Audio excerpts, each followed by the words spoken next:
What's up, guys? So over the last year, I probably put out over 40 YouTube videos. In doing so, I made a lot of mistakes. And also I've had gear kind of let me down in some respects in different areas. And I'm going to show that. I'm going to show those examples of where the gear has just kind of really failed. And that kind of brings us over to a pure video camera. Now this is a Blackmagic cinematography camera, but shoots pure video. And there's definitely some advantages. Now, if you would have asked me 2 years ago, what do I think of pure video cameras? Are they going away? I would have said yes. But after doing quite a bit of video, I'm starting to see the weaknesses of the hybrid gear. And yeah, let's get into that. But for the most part, this video is going to be for two individuals. If you're a photographer looking at doing more serious video, we're going to show some examples. If you're a cinematographer, a videographer trying to convert a stills photographer over on, or just communicate to them in a little bit different lingo, because a lot of times you look at these forums or you'll read on, you'll hear conversations where the guys will talk about, hey, this is a really nice camera. Does it have in-body stabilization? Video guys like, no. Does it have great autofocus? No, you got to manually focus it, or kind of. Does it have weather sealing? No. About that point, the photographer just kind of steps back and kind of rolls his eyes and leaves, because these are the things that are important to photographers, but they're not as important to video guys. There's a lot of other things baked into this camera that really make it shine. So let's get into that. All right, so the first thing, mobile technology, mobile phones, that. In this instance, low light noise sensitivity.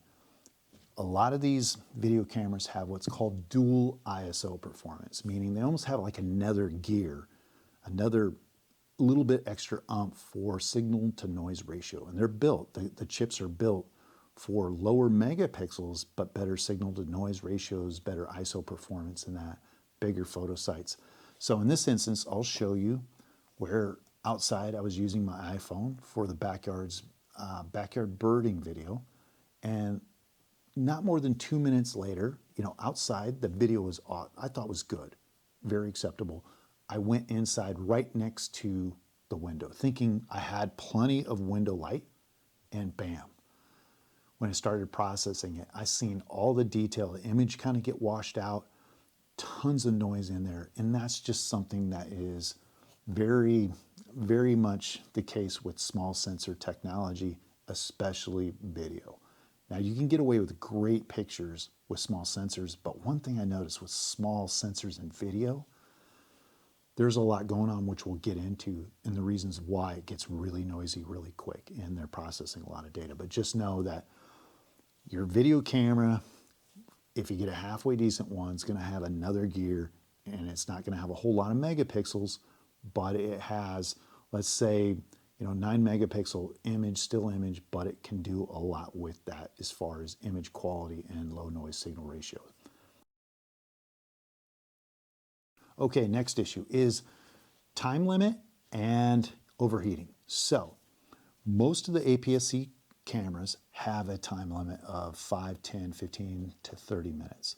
And in doing so, you have to realize that if you're creating a video like this, or you're doing wildlife videos, or you're recording a kid's soccer team or a soccer game, that you just can't leave the camera go. If you have a 5-minute limit, you always have to restart, and that becomes an issue. And there's reasons for that, but in this instance, I was using the M200 or M100 photographing blue heron, and for 1 minute of video, 5 strikes, 5 fish, I spent probably over 3 hours of video consumption.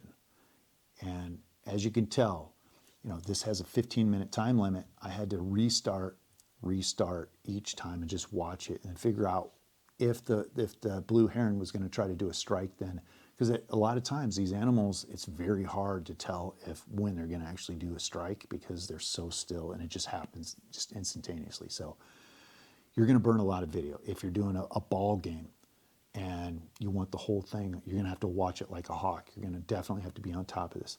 And there's a reason why they have that 5 or 10, 30-minute limit, and that's heat. Now this is actively cooled, this Blackmagic camera. It's got vents everywhere. It's not weather sealed, but you'll notice that a lot of these DSLRs, mirrorless cameras, hybrids are, passively cooled, meaning there's no fan in here. It just cools off kind of by itself. But when you look at these cameras generating 4K, there's nowhere for the heat to go. And if they're weather sealed, it's even worse. So for instance, the Canon R5 shoots 8K, but there's been issues with overheating or that limitations, and rightfully so. So 5 minutes in, here I'm using the GX850 Panasonic doing 4K shooting, middle of summer, not super hot, and I get about 4 minutes out of the camera and it shuts down. A little bit later, I get 2 minutes, and then I have to cool it off, wave it around, and then I get about 8 seconds, and then from there it's 10 to 8 seconds. I've essentially had to stop using the camera in this instance and pretty much just go with another camera. And so they've shown other videos where the video cameras have actually gone in Arizona 110, 120 and keep on kicking, and the hybrids last 5 or 10 minutes. I've had them overheat multiple times, just something to look for. And if you're choosing to go this route, long video is definitely really hard on hybrid cameras. Next advantage is user feedback and user interface. These are big. So user feedback you get on a lot of the mirrorless cameras or hybrids is a 2.9 3-inch screen. Not a lot of real estate to show your shutter speed, ISO, battery, everything, and show the subject you're doing video work.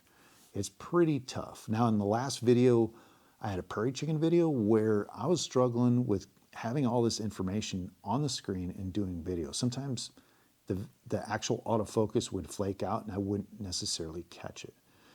So the advantages for the user interface or the user feedback obviously is this huge 5 to 6 inch screen, and yeah, it's touch screen. It has a whole bunch of different options and things you can load in, but just know that has, let's say for instance, zebras or different exposures. So instead of getting a histogram, you get a true color profile of things that are overexposed will be highlighted in red. Things that are perfectly exposed will be gray or white, and then things that are underexposed might be in pink or green. And so what this allows you to do is your feedback on the screen allows you to see how the exposure of the entire frame is. And you can click this on and off because it can be disruptive. But if you have this, it's really nice to be able to see where everything is at. And you also have different LUTs where you can load in a color profile as you're shooting, or I should say, yeah, you can swap it in and out as you're shooting. So if you're shooting, let's say, a fancy movie like 300, which has a very unique color style, you can pop a button and it will load in something that you've done at home, and it will give it the same colorization and look. And so you can see if things match up. That's the feedback. You get like instantaneous feedback on shutter speed, white balance, ISO, tints, everything on the screen, how things look. Yeah, the feedback is awesome. And then let's go to the user interface. You see all these different buttons. Obviously you have an ND filter automatically built inside the camera. So if you have too much exposure, you need to calm things down, make it a little less bright, you can automatically just kick it down another notch, and it really does help out. The buttons as well, you have a high frame rate button that essentially this button will play slow-mo. So you could be filming, and then if you see some action you want to do, let's say a 3 or 4 times slow-mo, you can hit this button and it's automatically set up to go 120 frames or more, and it will just play back things. So this is well thought out with the camera, where you just don't have that on hybrid camera because they're trying to do so much with cameras and video, and yeah. So user interaction, user feedback, definitely a big win on this camera. So there's some definite drawbacks, right?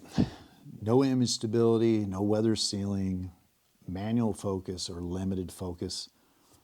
But the biggest thing The last advantage, biggest advantage, is quality, video quality. No doubt, just has, even if we're talking 60 frames a second, 4K, this will do 60 frames a second, 4K, this little camera. My Samsung S20 will do 8K 24p. This only does 6K 60. A lot. It's very impressive. But what they don't tell you in image quality, which I'll show you here, is the amount of, I guess, how the visual quality just falls apart. Now, in addition to, let's take noise out of the equation, you get artifacting and you get data rates and data quality and that. So think of this camera as a 24 megapixel camera, and if I take a still image, it has, a low, medium, high, right? So the image quality is 24 megapixels. I can shoot it on low, I can shoot it on medium or high. But if I shoot video, it shoots 4K video, but only one type of 4K. Now this shoots a vast amount of different 4 and 6K, has different quality types, different bit rates. So when people talk bit rates, it's kind of like a barometer of how much data is being captured by the camera. And so these smaller cameras, even though they say they're 4K, their data and bit rate is somewhat limited. And that's the thing people don't tell you. You're kind of wondering why. This is the biggest reason why I was taking photos or taking video with these cameras. And I'm like, man, it's supposed to be 4K. Why does 4K look horrible in this scene and it doesn't look in this scene? So for instance, in my last prairie chicken video, I did a B-roll sweep and I didn't even think about it. I photographed me pulling into the parking lot, pretty static scene. Car pulls in, everything else is pretty stagnant. No more than 2 minutes later, I get all dressed up, I get my stuff on, and I do a scene of this where it is a small pan of me moving the camera and weeds blowing all over the place. We had weeds blowing all over the place. And the image absolutely falls apart. And I didn't understand that initially when I started video. And what that is data rates and how cameras handle complex scenes. If you have a whole bunch of vegetation or a whole bunch of stuff moving on the screen, it takes a lot of data to capture that accurately versus something very static. So a lot of times they will show a iPhone low light performance video. It's the best, right? Oh, you got to see this. Or Samsung. But what they'll do is they'll show a cityscape at night and nothing moves. There might be just one car. Well, it can capture that. It's not really that complex of a scene. Nothing, the whole scene isn't moving. But in this instance, I have a smaller camera where I'm walking with the turkey video with a small sensor camera. And you'll notice I have a drone shot and that fades in. And then I have me walking with a gimbal and a small camera. And the image, a little dark, but I'm moving around and the image absolutely falls apart. So this is the thing. The data rate is something that people really don't look at. And a lot of people or a lot of companies won't even publish the data rates for these cameras. If they do, it's just a guesstimate. But they can't really say low, medium, and high. You just get 4K, you get what you get. So this has 4K and it has a whole bunch of different settings, a whole bunch of different data rates, a whole bunch of different quality types. You can set it up for the kind of shot you want to shoot. So if you have a complex scene, there's kind of settings for that. If you have a static scene and you want to save some data or save some storage on your system, you can set it up for that. Like this is pretty static. I'm not moving a whole lot. Just know that. So image quality from these are somewhat limited because the data rates and the resolution and image quality and the color bit and depth. So this shoots, as I mentioned, RAW, and this basically shoots an MP4 Kodak. It basically shoots 8-bit, maybe 10-bit color. It's hard to grade. This basically is RAW in video. You can change the white balance on the fly. You can change some of the ISO. You can do all kinds of things that just not possible with this other. And it really makes the video very scalable. And normally I'm not the kind of guy who shoots raw, you know this, but in this case, shooting video, what I learned, shoot raw. If you have it, just shoot it. You're just way better off because you can't control the dynamic scenes when you're panning cameras as much as you can with a still image. That's well thought out, and it's only one shot, where this is 60 frames a second, moving across, panning, and that. And as far as data rates and the image quality, a lot of this is pretty much you got an SD card. These cinematography, these video cameras will shoot to hard drives, like essentially big SDs, terabytes, and it's moving a lot of data. In doing so, you're getting obviously much better data rates, and it's capturing all that goodness, all that quality that you just can't do with these smaller cameras. So just know image quality, your colorization, complex scene, and that just works so much better with these cameras. This is why, I mean, this Blackmagic camera and these other cameras are used for big budget films. Like they're there. They have that quality to where, you know, these smaller cameras, ideal conditions, they do awesome. But in video, it just doesn't seem to hold water nearly as much because your lighting conditions constantly change. And with that low light, over light, it just blows it out. So I hope this helps. I hope this helps with the image and that, the knowledge that you're gaining here with all this.